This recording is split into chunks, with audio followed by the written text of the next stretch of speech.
Alors quels sont les avantages de la taxe Pigou? Eh bien, un des premiers avantages importants, c'est qu'elle augmente les recettes fiscales puisque c'est une taxe. Si vous taxez chaque quantité produite par les entreprises d'un certain montant, effectivement vous augmentez le coût marginal des entreprises, mais vous récoltez un montant qui est proportionnel à ce qui est produit par les entreprises. Donc vous renflouez les caisses de l'État, vous prélevez des recettes qui peuvent être ensuite utilisées dans des dépenses publiques pour par exemple financer des biens publics, des services publics comme la santé, la police, etc. Donc on augmente les recettes fiscales. Mais contrairement à d'autres types de taxes, ces taxes Pigou n'ont pas de problème de distorsion, elles ne créent pas de distorsion parce qu'elles sont précisément faites pour amener au maximum du bien-être social. Donc le fait même de taxer corrige les imperfections de marché, corrige les problèmes d'externalité négative qui pèsent sur le bien-être social, donc ça corrige les comportements d'une certaine manière, et en même temps, on augmente les recettes fiscales. Donc la taxe Pigou a un certain nombre d'avantages.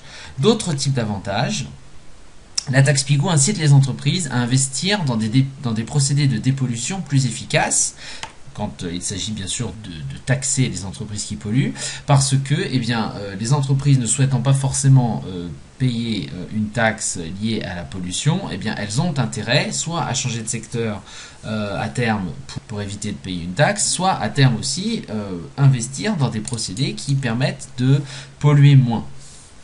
D'autre part, et ça c'est pas marqué ici, mais un autre avantage de la taxe Pigou, c'est que contrairement à une politique de quota, une réglementation qui viserait à limiter pour chaque entreprise la production, la taxe Pigou, comme elle affecte le coût marginal, mène les entreprises à essayer d'optimiser, c'est-à-dire à maximiser leurs profits de sorte à ce que le coût marginal et la taxe soient égaux au prix. Donc elles vont fixer leur quantité produite comme ça.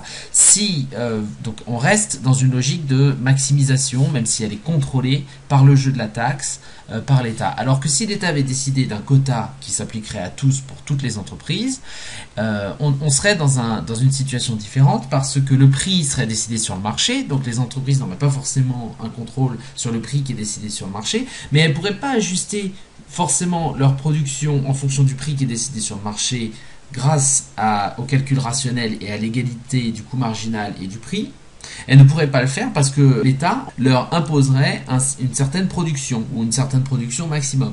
Donc d'un côté, les entreprises sont limitées parce qu'elles ne peuvent pas décider du prix car le prix est décidé sur le marché, mais en plus elles ne pourraient pas ajuster rationnellement leur production parce que l'État lui-même imposerait un certain nombre de quotas. Donc on serait probablement, à moins que l'État soit omniscient et beaucoup d'informations sur toutes les technologies des entreprises, à moins que l'État ait toutes ces informations-là, l'État va probablement fixer des quotas de production qui ne seront pas compatibles avec le calcul des entreprises. Donc la taxe Pigou a beaucoup d'avantages. Elle a cependant un inconvénient elle a cependant un certain nombre de limites, qui est que jusqu'à présent, on a confié aux entreprises, via la taxe Pigou, en augmentant le coût marginal privé d'une taxe, on confie aux entreprises le soin de réduire la pollution et de finalement lutter contre la pollution. Or, il serait peut-être possible, et moins coûteux, que ce soit aux particuliers de lutter contre la pollution, même si ça pourrait paraître injuste. C'est-à-dire que peut-être qu'une entreprise effectivement qui pollue l'air, ce serait plus coûteux pour l'entreprise de limiter sa production.